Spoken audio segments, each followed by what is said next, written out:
at The Box Seat, we welcome your feedback. Please get in touch with us via email or social media.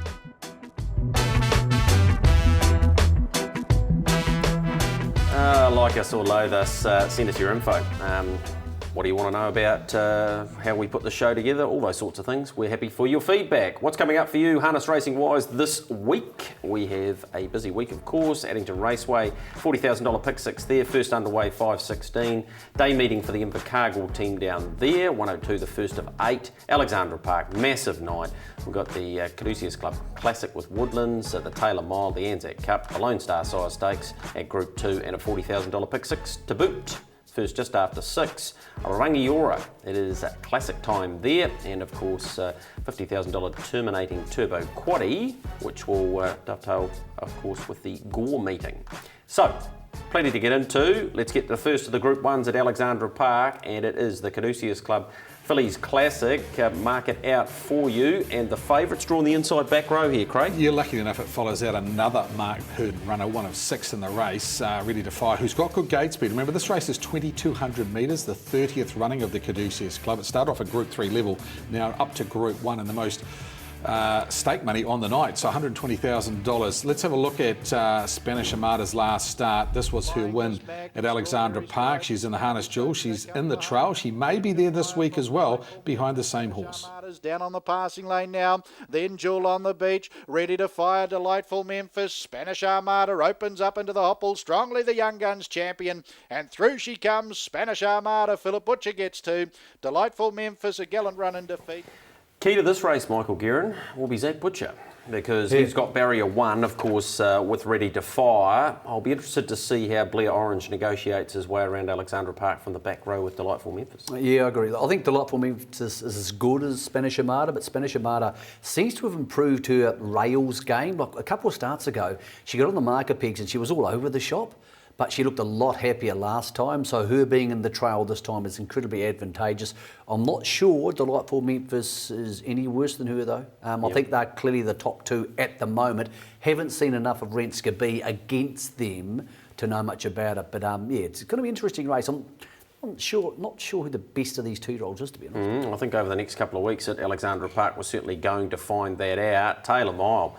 Sometimes a hard race to read, and to be fair, this year's field has no superstar in it, Craig Thompson, but a whole lot of very good horses. And hence why we've got a $4 favourite in the market here at the moment at Field Marshal. We'll show his trial tomorrow night under the lights, and what I can tell you was an exceptional trial, Field Marshal. I like him, even at the $4, I think he's a great bet in the race. Same name Greg you've seen down your way in the last 2 starts, been very, very impressive.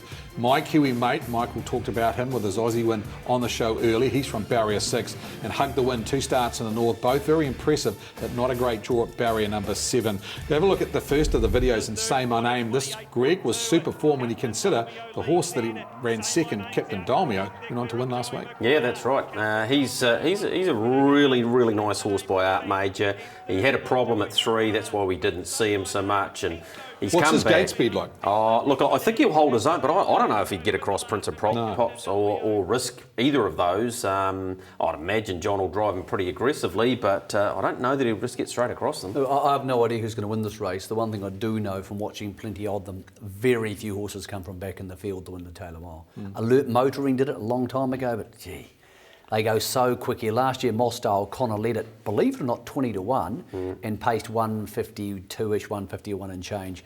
These horses can all go sub 150, sub 153.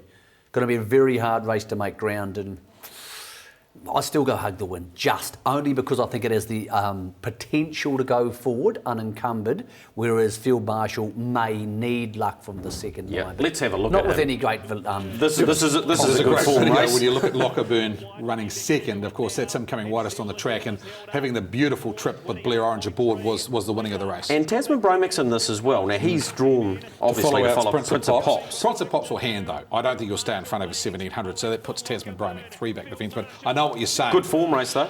A great form race. I mean, I like Field Marshal because I think he's had an uninterrupted preparation. I think a few of these have been around a while. Hug the Wind is not one of those. But this bloke, Field Marshal, is going up in my estimation every week. And as I say, his work was incredible on Saturday, Greg, and I think he's not the worst draw here because I think he'll punch through from the second row. I agree with Michael. Usually the winner of this race comes off the front. May change this week. All right, that is the Taylor Mile. The intriguing contest will be the third of the Group 1s. It is the HR Fiskins and Sons 2016 Anzac Cup, a race that hasn't been around long, Michael Guerin, but already we've seen some terrific wins. Good they're both here, and there were some doubts Monbay would turn up for this race. Look, no matter how you dice this, and there's two obvious options, Monbay is clear top pick. If he leads, he's clear top pick. If he gets crossed at the start by Speeding Spur, he's trailing Speeding Spur and he's still clear top pick.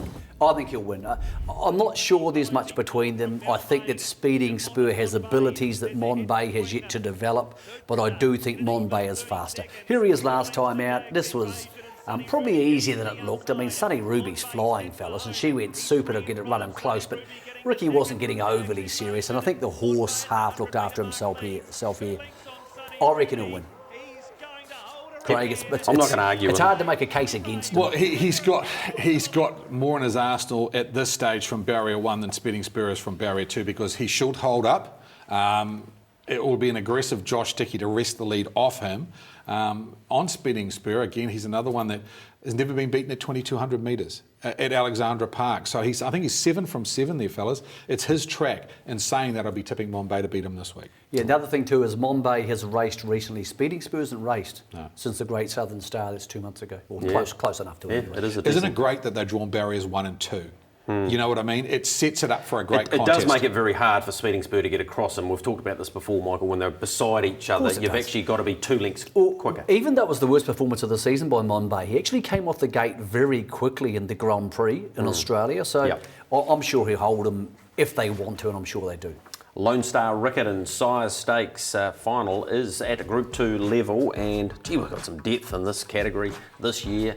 Last season's 2-year-old of the year, Conan Bridges there, Markula, the Derby winner. Of course, Wilma's mate, no luck in that Derby, but she won the Oaks. Big siren on this race, fellas. I'm a massive fan of Markula. I think he's the best three-year-old in the country, but this at 250 is too short for a horse that hasn't raced at Alexandra Park. I understand they took him there last week before the official trials and give him a look at the track, but he's got Highgate with Gatesbed inside him and the 2 Paul Nairn runners both drawn inside him as well.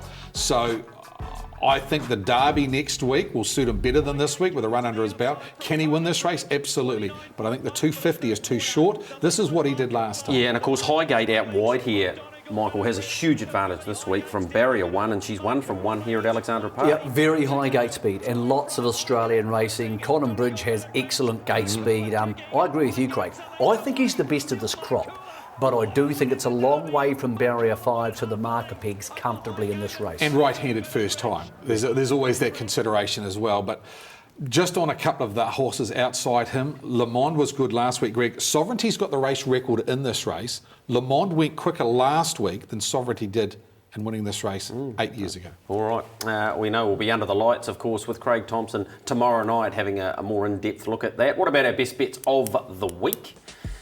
And Craig, you found one in the second at Invercargill on Friday first afternoon. starter, yeah, She's a Cullen Girl by Christian Cullen, trained by Nathan Williamson. Had 3 trials, 4 trials, won 3 of them, looked very good, Greg. So I thought 1,700 metres from barrier 5, I think very hard to beat. Michael, we're going to talk about multis shortly. Obviously, Monbay will be through many. Yeah, that's the idea. $1.65 to boost your multis. Going to be a super night. Eden Franco for you, Addington Thursday night meeting? Yeah, she's pretty tidy.